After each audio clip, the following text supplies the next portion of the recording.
also, if a tangential force is applied, so there is change in shape of the material or component, and this type of force is known as shear force. So P is the shear force acting on the rectangular block, and due to this shear force याचा shape बदलेल.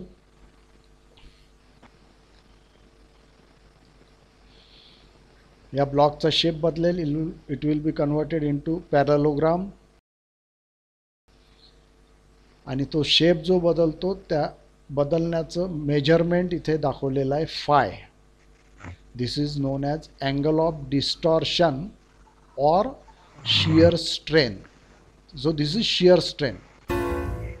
It is the angle of distortion phi. आणि समजा या P फोर्समुळे हा block जर fail झाला तर fail असे उभे दोन तुकडे होईल की आडवा तुटेल. हा बहुतेक सगळ्यांच्या लक्षात येईल. कसा आडवा तुटेल, हा उभा तुटणार नाही. बरोबर आहे. याच्यातला सगळ्यात महत्त्वाचा बदल जो आहे खास इथे फेल्युअर प्लेन, हा रेड लाईन दाखवली आहे पहा इथे. This is the probable failure plane. ही लाईन इथेही असू शकते, इथेही असू शकते, ॲट बॉटम कुठेही असू शकते, but it will be horizontal. म्हणजे हा ब्लॉक जर फेल झाला तर it will the failure plane will be parallel to direction of force. सगळ्यात महत्त्वाचं. आपण याच्या आधी ॲक्सियल लोड पाहिले आहे पहा. ॲक्सियल लोडमध्ये failure plane was perpendicular to the direction of force. Shear स्ट्रेसमध्ये फेल्युअर प्लेन जो आहे, failure plane is parallel to direction of force. म्हणून शियर स्ट्रेस काढताना फॉर्म्युला तोच आहे. Shear stress is given by P upon A. फक्त इथे एचा अर्थ बदलतो. A is the area parallel to direction of P. Axial स्ट्रेसमध्ये आपण या एरियाला पहा क्रॉस सेक्शनल एरिया म्हटलेलं होतं. P divided by cross sectional area. इथे तसं नाही आहे.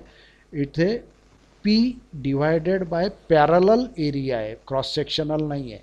या पीच्या डायरेक्शनला पॅरललच एरिया घ्यायचा आहे तुम्हाला, and from that you will obtain shear stress. So that is the main change in study of shear stress and corresponding shear strain.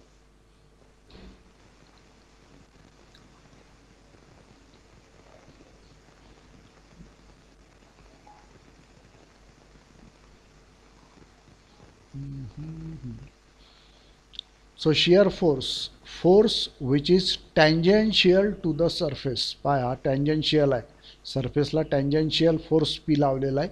So that is known as shear force. Shear stress tau, it is denoted by letter tau, TAU. Shear stress, it is the ratio of shear force to the area which is parallel to the shear force. लक्षात घ्या, हे सगळ्यात महत्त्वाचं आहे. If you want to calculate shear stress, it is P divided by parallel area. So shear stress tau is equal to P upon A, same formula, where A is area parallel to P. Shear strain phi, it is the angle of distortion measured in radians. Shear strain, it is the angle of distortion measured in radians. Degree मध्ये नाही, Radiance मध्ये मोजायचा आहे तो. हा इथे दाखवलेला आहे पहा, अँगल ऑफ डिस्टॉर्शन फाय. हाच अँगल इथे पण राहील, फाय सेम राहील फाय. आणि फाय जर पाहिलं तुम्ही tan phi is equal to opposite side divided by adjacent side. X divided by y will be the value of tan phi. Tan phi is equal to phi is equal to x upon y, x divided by y. इथे लक्षात घ्या मी काय लिहिलेलं आहे. tan phi is equal to phi आता हे तुम्हाला check करून पाहायचं असेल तर तुमच्याजवळ लेक्चर झाल्यावर कॅल्क्युलेटर आहे. कॅल्क्युलेटरला पहिले डिग्री टू रेडियन कन्व्हर्ट करा आणि रेडियनमध्ये कॅल्क्युलेटर आल्यावर टॅन 0.01 काढून पहा.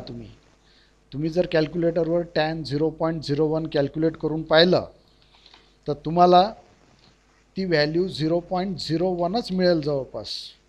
माझ्याजवळ इथे कॅल्क्युलेटर आहे, मी करून पाहतो आणि तुम्हाला सांगतो. मोड याच्यात 0.01 आली सर. हां पुढे काही येत असेल, बरोबर आहे, काही डिजिट येत असेल. 00 हां 00 येत आहे. 0.01000 असेल. हां असंच येतं ते.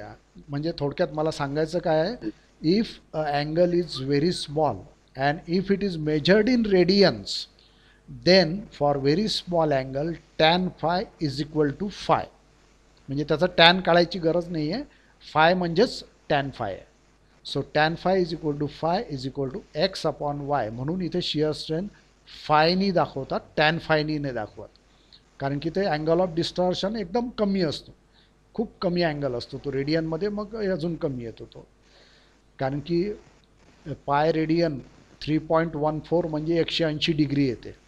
तर 1 डिग्री म्हणजे 3.14 डिवायडेड बाय 180, 1 डिग्रीचा जरी विचार केला तर, आणि त्याचा जर तुम्ही टॅन काढला तरी तो तेवढाच येतो जवळपास. म्हणून shear strength is measured in radians, it is the angle of distortion. So हे झालं शिअर स्ट्रेस आणि shear strength. Complementary shear stress हे महत्त्वाचं आहे. आता ही फिगर पहा पहिली. इथे हा पी फोर्स लावला आहे. जर इथे कंडिशन्स ऑफ इक्विलिब्रियम लावल्या आपण तर इथे रिॲक्शन डेव्हलप होईल, अपोजिट रिॲक्शन आर. त्याची डायरेक्शन कोणती राहील, टुवर्ड्स लेफ्ट, या बाजूला राहील, कारण की पी उजव्या बाजूला चालला आहे तर रिॲक्शन डाव्या बाजूला येईल R, and that R will be equal to P. आणि तरी ते इक्विलिब्रियमच्या कंडिशन सॅटिस्फाय होत नाही, कारण की इथे पी आणि इथे P, R is equal to P म्हणजे दोन्हीकडे पी झाला, opposite in direction, non collinear, they form a couple. आणि मग त्या कपलला बॅलन्स करण्याकरता इथे एक फोर्स निर्माण होईल, रिॲक्शन व्हर्टिकल अपवर्ड. इथे व्हर्टिकली अपवर्ड रिॲक्शन निर्माण होईल, इथे व्हर्टिकली डाऊनवर्ड रिॲक्शन निर्माण होईल. या ब्लॉकला इक्विलिब्रियममध्ये ठेवण्याकरता ज्यांना इंटरेस्ट आहे त्यांनी लेक्चर झाल्यानंतर याचा विचार करा की याला कंडिशन्स ऑफ इक्विलिब्रियम लावला, या ब्लॉकचा जर फ्री बॉडी डायग्राम काढला तर इथे रिॲक्शन मिळेल तुम्हाला R is equal to P towards left, and you will get vertical reaction at this point, upward reaction P, आणि इथे डाऊनवर्ड रिॲक्शन मिळेल P. So that is automatically developed. आणि हा ब्लॉक इक्विलिब्रियममध्ये आहे तेव्हा त्याच्यातला एक छोटासा एलिमेंट जरी घेतला तुम्ही तरी तो इक्विलिब्रियममध्येच असायला पाहिजे. आता हा छोटा एलिमेंट मी इथे दाखवलेला आहे पहा. So this is applied shear stress. हा पी लावल्यामुळे शिअर स्ट्रेस निर्माण होते टाऊ, आणि इथेही निर्माण होते tau. These two shear stress they form A clockwise couple, आणि मग इक्विलिब्रियम करता पुन्हा इथे दुसरं कपल लावावं लागेल, अँटी क्लॉकवाईज कपल, आणि ते सुद्धा तेवढंच येते, टाऊ टाऊ. ह्या दोन लावल्या इथे तर तुम्हाला अँटी क्लॉकवाईज कपल मिळेल, and that element will be in equilibrium. Summation of F x will be 0, summation of F Y will be 0, and summation of movement will also be 0. So this pair of shear stress it is automatically developed. आपण लावलेली नाही आहे, आपण लावलेली कोणती आहे, ही horizontal आहे. हे दोन्ही आपण लावलेले आहेत, ह्या एक्सटर्नली हा पी फोर्स लावलेला आहे आपण. And these are developed automatically for achieving equilibrium, आणि म्हणून त्याला म्हणतात कॉम्प्लिमेंटरी शिअर स्ट्रेस. कॉम्प्लिमेंट म्हणजे भेट, भेट वस्तू म्हणतो ना आपण, complement with best complement. So complementary shear stress develop to achieve equilibrium. ती ऑटोमॅटिक डेव्हलप होते तिथे.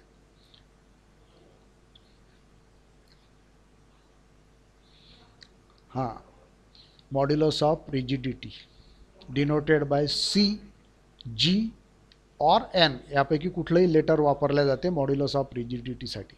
दिस इज फोर्थ इलॅस्टिक कॉन्स्टंट. आतापर्यंत आपण कोणता पाहिला आहे? मॉड्युलस ऑफ इलॅस्टिसिटी,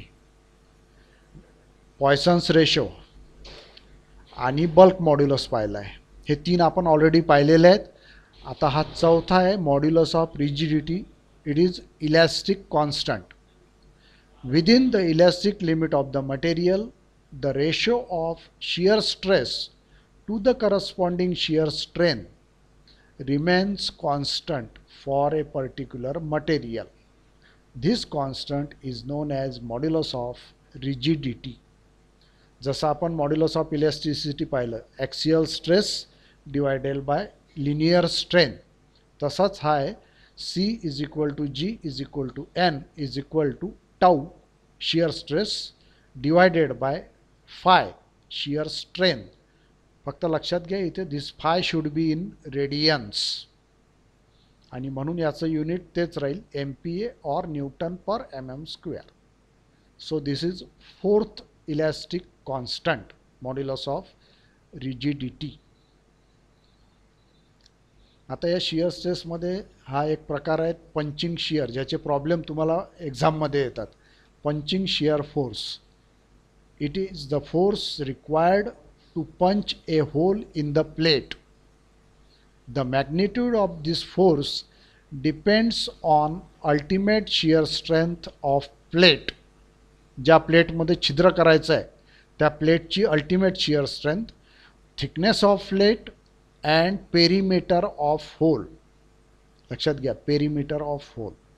तुम्ही वर्कशॉपला मागच्या वेळी केलं असेल मला वाटते, प्लेटला किंवा एक साध्या पत्र्याला छिद्र वगैरे केलं असेल तुम्ही पंचिंग, किंवा तुमचा नंबर पंच केला असेल जॉबवर.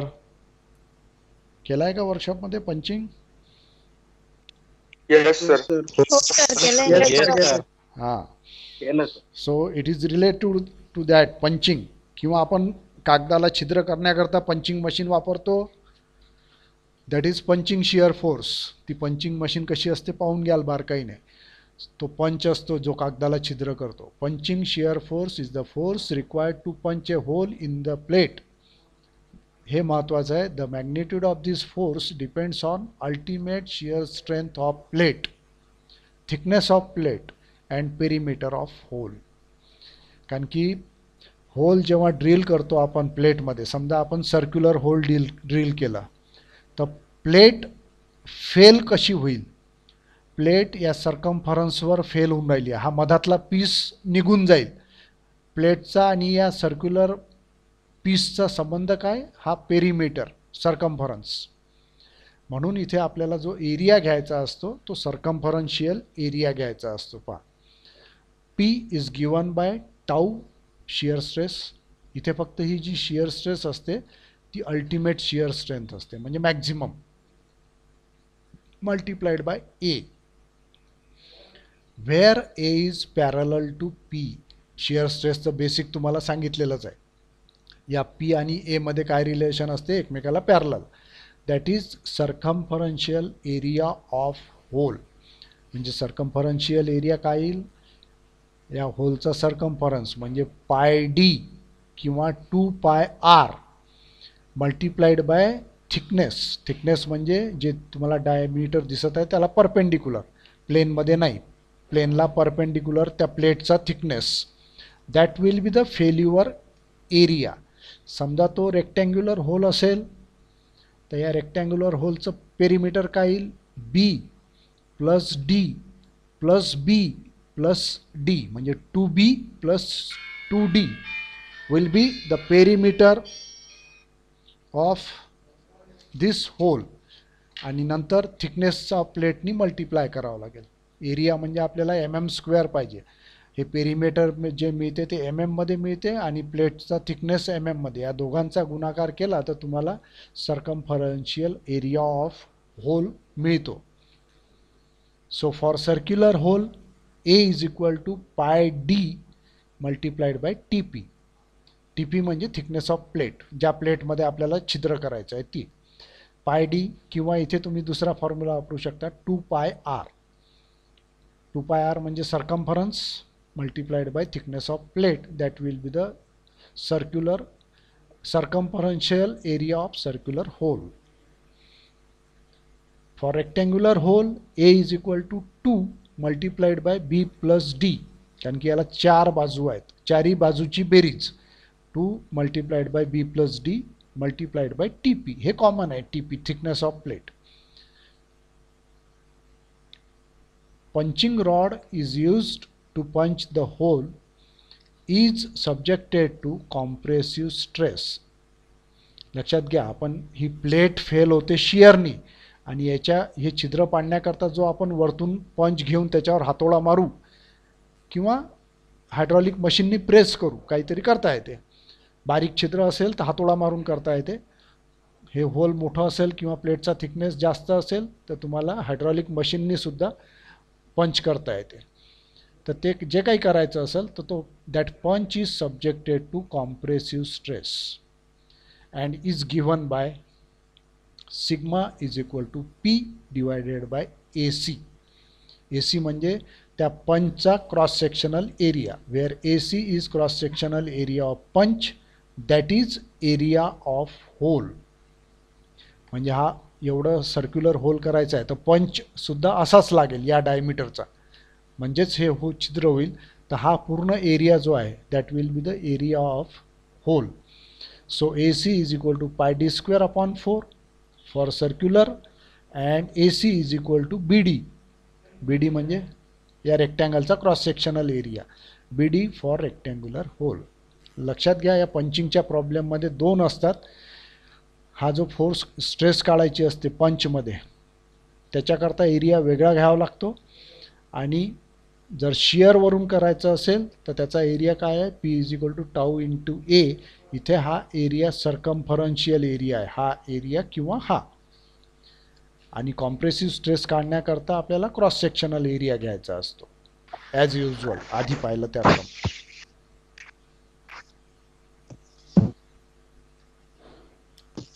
ओके, आता हा शेवटचा, याचे डेरिवेशन तुम्हाला नाही आहे. हे रिलेशन आपण मॉड्युलस ऑफ इलॅस्टिसिटी पाहिला आहे, बल्क मॉड्युलस पाहिला आहे, म्यू पाहिलेला आहे, आणि हा सी आत्ताच पाहिला, modulus of rigidity.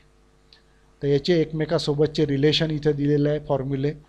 E is equal to 3K 1 minus 2 mu, E is equal to 2C 1 plus mu.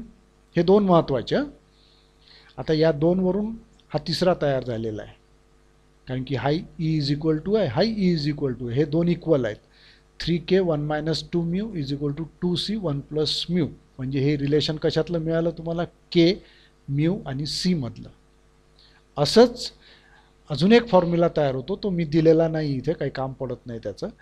हा म्यू गायब करायचा, म्हणजे या 2 इक्वेशनमधून म्यू गायब करायचा, म्हणजे ई, के आणि सी मधलं रिलेशन ते सुद्धा डेव्हलप करता येते.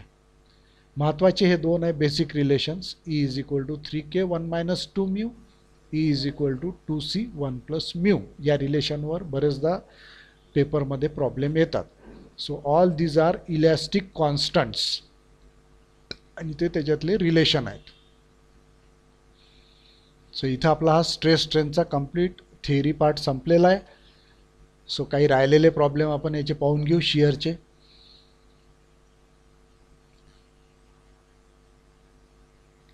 A circular hole of 20 mm diameter is to be punched in a mild steel plate of 3 mm thickness. If the shearing stress developed in the metal is 180 MPa, actually he ultimate shear stress लिहायला पाहिजे होतं, ते लिहिलेलं नाही आहे. Ultimate shear stress is 180 MPa. Find the required force to punch the hole. म्हणजे P काढायचा आहे आपल्याला, capital P.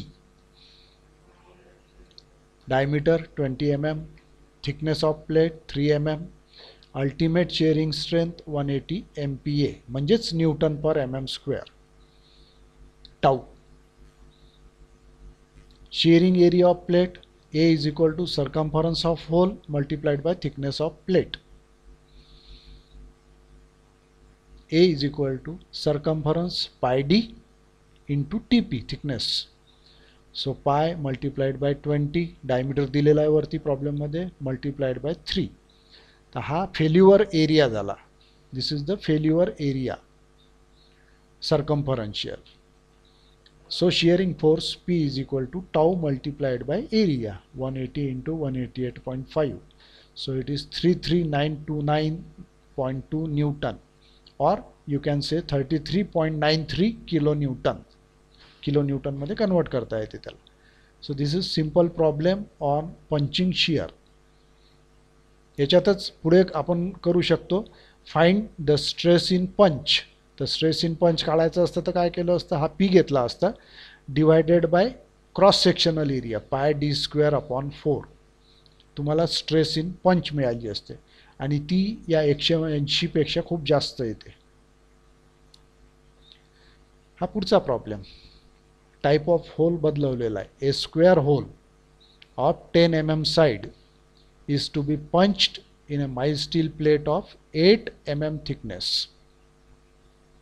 If the ultimate shear stress of the plate is 315 MPa, 315, find required force to punch the hole. Also find compressive stress induced in punch.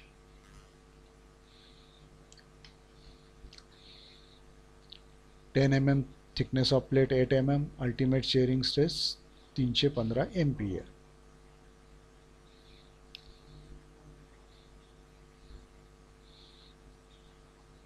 Shearing area of plate A is equal to perimeter of hole multiplied by thickness of plate. Perimeter is 4 into side, कारण की square दिलेला आहे.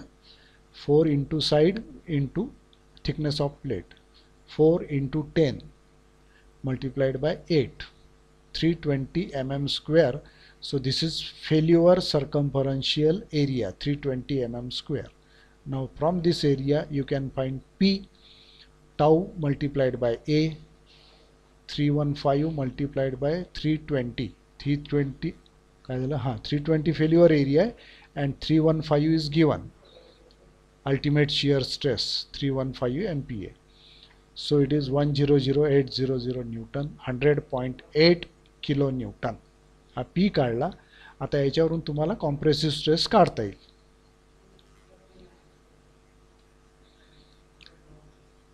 For square hole punch of square size is required. जसा hole असेल तसाच punch लागेल त्या साइजचा. Hence compressive stress in punch sigma is equal to P divided by AC. आता स्क्वेअरचा एरिया तुम्हाला माहीत आहे 10 into 10, where AC is cross sectional area of punch, that is area of hole. Sigma is equal to 100,800 divided by area 10 into 10, कारण की square आहे तो. So it is 1008 Newton per mm square, and this stress is compressive stress.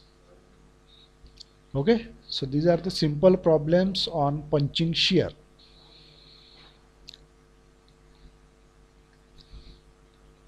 Sir याच्या मागची slide दाखव ना, screenshot काढायचं राहिला. हे का काढताय? मी पीपीटी तर पाठवत असतो तुम्हाला. कोणती दाखवू? याच्या मागची ही?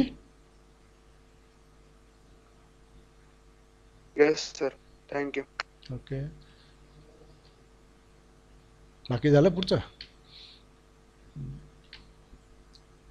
तुमच्या मोबाईलचं मेमरी संपून जाईल रे शाने. आता याच्यात मी जे प्रॉब्लेम घेतले नाहीत ते तुम्हाला सांगतो. जे रिलेशन दाखवले मी तुम्हाला, E is equal to 3K into 1 minus 2 mu आणि E is equal to 2C 1 plus mu. याचे प्रॉब्लेम संबंधित तुम्हाला मी पुस्तकाची एक्झरसाइज पाठवली आहे, त्याच्यातही आहेत, आणि जे क्वेश्चन पेपर पाठवले आहेत तुम्हाला त्याच्यातही आहेत. ते प्रॉब्लेम सॉल्व करा. काही अडचणी असेल तर मला मेल व्हॉट्सअपवर पाठवा. मी पुढच्या लेक्चरमध्ये तुम्हाला ते प्रॉब्लेम करून दाखवू शकतो. सिम्पल प्रॉब्लेम असतात आणि ते व्हॅल्यूज काढायचे असतात. काहीतरी E is equal to 3K 1 minus 2 mu, त्यातला E दिलेला आहे, म्यू दिलेला आहे. तर बल्क मॉड्युलस के काढावा लागतो, किंवा के आणि म्यू दिलेला असेल ई काढावा लागतो, आणि मग त्याच्यावरून मग सी पण काढता येते. अशा प्रकारचे ते प्रॉब्लेम असतात. एक अननोन बाकीचे दिलेले असतात. So use those relation and solve the problem. That is homework for you. ते प्रॉब्लेम आता मी घेणार नाही, ते तुम्ही करा. इथे हा तुमचा स्ट्रेस अँड स्ट्रेन पहिला टॉपिक पूर्ण झालेला आहे. ते एक्झरसाईजमध्ये तुम्हाला सगळे प्रॉब्लेम, ते पुस्तकाचं एक्झरसाईजचं PDF मी जे पाठवलेलं आहे त्याचे पूर्ण प्रॉब्लेम तुम्हाला जमायला पाहिजे.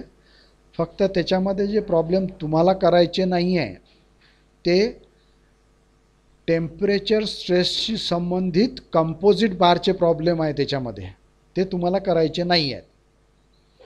नॉर्मल कंपोजिट बारचे प्रॉब्लेम करायचे आहेत, परंतु टेम्परेचर स्ट्रेस ऑन कंपोजिट बार हे टॉपिक तुम्हाला नाही आहेत. त्याच्यामुळे ते सोडून बाकीचे सगळे प्रॉब्लेम तुम्हाला सॉल्व करायचे आहेत.